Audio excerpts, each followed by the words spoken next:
আসসালামু আলাইকুম, সবাইকে শুভেচ্ছা জানাচ্ছি আমাদের আজকের ভিডিওতে। আজকে আমরা আছি এখন মদিনায়। তো মদিনার খ্যাপসা খাবো আমরা আজকে। খ্যাপসা হচ্ছে এমন একটা খাবার যেটা হচ্ছে বাসমতি চাল এর সঙ্গে মশলা দিয়ে সাথে মুরগি দিয়ে খুব খুব স্লো হিটে অনেকক্ষণ যাবৎ রান্না করা হয়।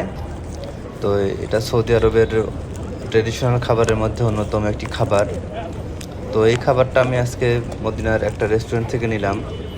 তো এটাতে একদম সিদ্ধ টাইপের যে মাংস, ওই রকম মাংসটা থাকে। ঝালের জন্য আলাদা মরিচ নিয়েছি এবং সস নিয়েছি, সস বা চাটনি যেটাই বলেন।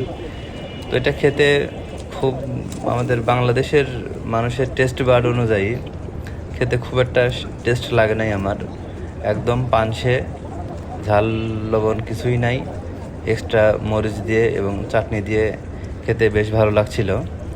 তো আপনারা কে কে সৌদি আরবের খ্যাপসা খেয়েছেন কাইন্ডলি জানাবেন, আপনাদের কাছে কেমন লেগেছে সেটাও অবশ্যই জানাবেন। আমাদের চ্যানেলটা সাবস্ক্রাইব করবেন। এরকম ভিডিও নিয়ে আমি আপনাদের সামনে আবারও হাজির হব।